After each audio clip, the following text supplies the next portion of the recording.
तो last video में हम लोगों ने जो डिस्कस किया था कि difference between micro economics and MACRO है ना, उसमें मीनिंग के आधार पे, टूल्स के आधार पे, बेसिक ऑब्जेक्टिव्स के आधार पे और डिग्री ऑफ एग्रीगेशन और बेसिक अजम्पशन के आधार पे हम लोगों ने डिफ्रेंशिएट किया था MICRO और MACRO को।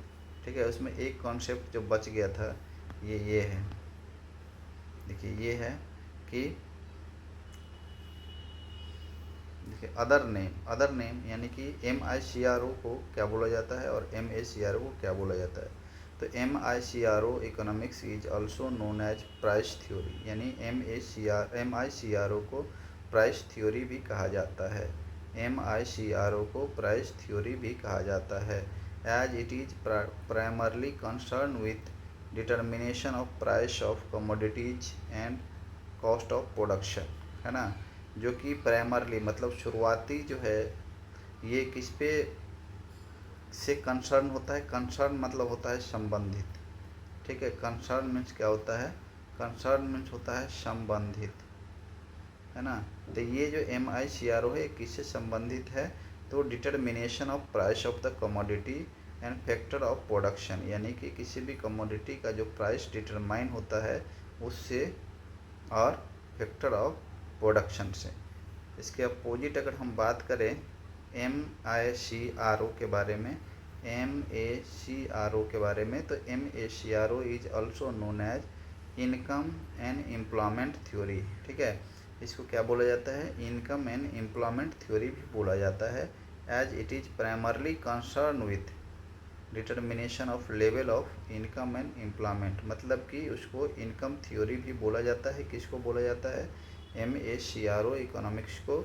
और ये कंसर्न होता है, कंसर्न मतलब अभी मैंने आपको बताया कंसर्न मीन्स होता है संबंधित। ठीक है, तो ये determination of level of income, यानी कि इंटायर इकोनॉमी में लोगों का पर कैपिटा इनकम कितना है उसके बारे में बताता है।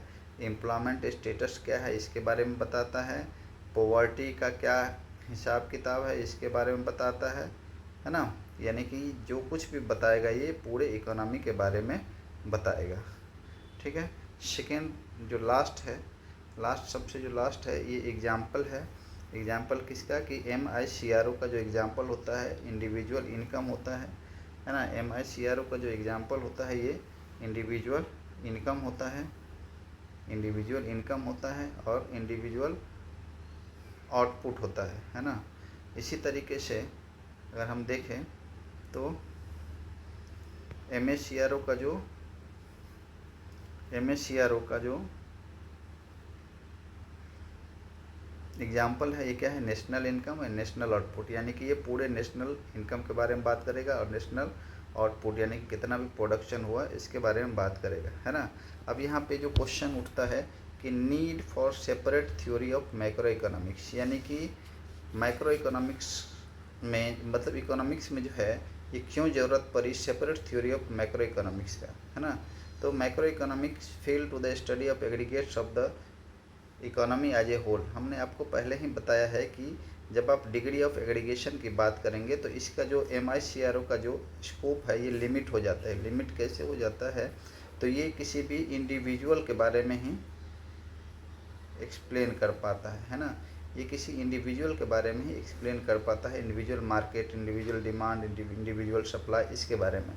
तो इसलिए इसका जो स्कोप है ये क्या होता है, लिमिट हो जाता है। As a result there was a need for the separate theory. ठीक है, there was a need for a separate theory which could explain the working of economy, जो कि पूरे इकोनॉमी के वर्किंग को जो है एक्सप्लेन करे, इसकी ज़रूरत हमें पड़ी। तो इसलिए जो है macro economics help to understand, है ना। मैक्रो इकोनॉमिक्स जो है ये help to understand the working of an economic system as well as explain the various macro economic paradox. मतलब ये जो MACRO है ये हमें बताता है, समझाने की कोशिश करता है कि पूरा जो इकोनॉमिक सिस्टम है ये कैसे काम करता है, और साथ ही साथ explain the various macro economic paradox. Paradox मतलब कि इकोनॉमी में क्या क्या विरोधाभास है। ठीक है, पैराडॉक्स का जो हिंदी होता है इसको बोलते हैं विरोधाभास। क्या बोलते हैं, विरोधाभास। ठीक है, यानी कि कुछ थ्योरी ऐसा है जो कि लॉ के उल्टा चलता है। तो ये दोनों चीज़ दिखाता है कि इकोनॉमिक सिस्टम कैसे काम करता है और माइक्रो इकोनॉमिक विरोधाभास कैसे है इकोनॉमी में।